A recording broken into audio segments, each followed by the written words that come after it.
Hello, ayan mga kaibigan. So mapaparehistro po ba natin ang ating sasakyan kapag po bago yung kanyang plaka? Pag-usapan po natin yan mga kaibigan kasi marami sa ating mga motorista, lalo na yung mga bagong plaka na wala pang hanggang ngayon na certificate na galing sa LTO. Kasi nga po pinadeliver nila ang kanilang mga plaka. Nasa malayong lugar sila at ito po ay kanilang pinadeliver. Ngayon, mapaparehistro mo ba yan kapag wala pang certificate or hindi pa napapa-update ang inyong bagong plaka? Mga kaibigan, ito sa totoo lang, hindi po yan pwedeng ipa-update or hindi po yan mapapa-update agad-agad.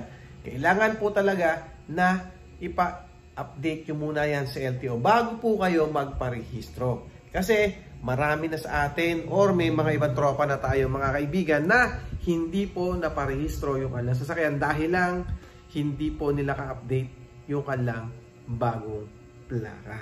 So, mas maganda pumunta po tayo sa mga emission testing na malapit sa LTO or mismo sa loob na ng LTO para po tayo madaling makapagpa-update ng ating mga plaka. Sa sakali naman hanggang ngayon wala pa rin ang inyong certificate, i-follow up lang po natin lagi kay LTO sa tracker, sa email para magkaroon po tayo ng certificate na galing sa kanila. Kung sakasakali naman mga kaibigan na hanggang ngayon wala ka pa rin certificate, mas marirecommend ko po na huwag na po muna natin siyang gamitin yung ating bagong plaka para hindi po tayo magkaroon ng konting problema kung sakasakali na magkaroon po ng checkpoint. Kasi nga, yung nilagay mong bagong plaka, halimbawa na lang, iba yung number dun sa original na ginagamit mo. Baka mamaya magkaroon ka ng problema or baka mamaya yung nakalagay doon sa bagong plaka mo at yung sa lumang plaka mo naman, MV5, baka sabihin, expired na ito.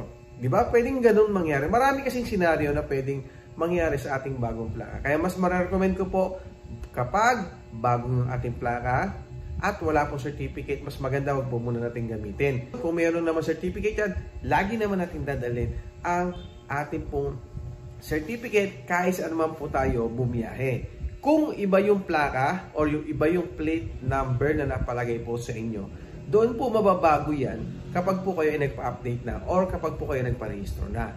Lagi nyo rin tatandaan na hindi na po mababago yung certificate natin o yung CR at hindi po yung malalagyan ng plate number. Ang mababago po or ang malalagyan lang ng plate number ay yung pong nadodoon sa ating OR.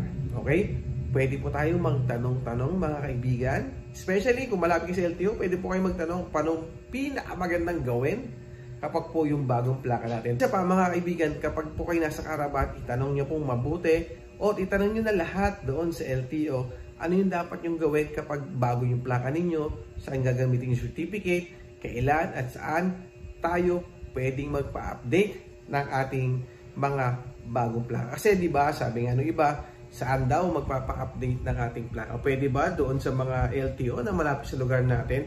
May nag-PM nga sa atin na sabi ng isa daw LTO, hindi daw pwedeng magpa-update sa kanila kasi hindi daw sa kanila kinuha yung plaka. Okay? So yun mga kaibigan, ang mga kalimitan tanong. Pero sa totoo lang, kahit naman saan po pwede nyo ipa-update ang inyong plaka. Hindi po bawal yan at hindi po sinasabi ni LTO na kung saan nyo kinuha yung plaka, doon nyo lang papa-update. Paano kung nanggaling yung plaka mo sa Luzon tapos ikaw ay nasa Bisaya, alam ka pumunta ka pa ng Luzon para lamang ipa-update ang iyong plaka. Diba? Okay? So yun lang mga kaibigan na napakasimple na yung pinag-usapan natin. Lagi yung tatandaan, hindi po tayo makapagpaparehistro ng ating bagong plaka kapag po hindi pa napapa-update yung ating bago. Mas maganda, lagi nyo dalhin yung lumang plaka para kung dumating yung time na hindi mapa-update, yung luma pa rin ang gamitin natin. Okay? So, yun lang.